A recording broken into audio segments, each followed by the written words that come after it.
بسم اللہ الرحمن الرحیم۔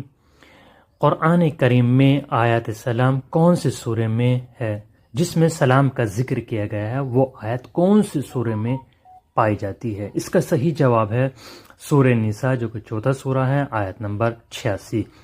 وَإِذَا حُيِّيتُم بِتَحِيَّةٍ فَحَيُّوا بِأَحْسَنَ مِنْهَا أَوْ رُدُّوهَا۔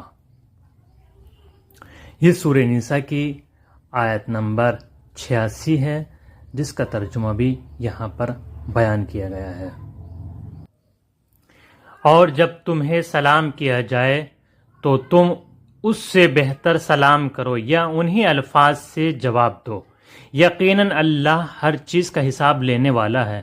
تحیت کے لغوی معنی تو کسی کو عمر درازی کی دعا دینے کے ہیں، اور یہاں اس سے اسلامی سلام مراد ہے، جو پیغمبر اسلام کی محبوب سنت اور مسلمانوں کا خاص شعار ہے۔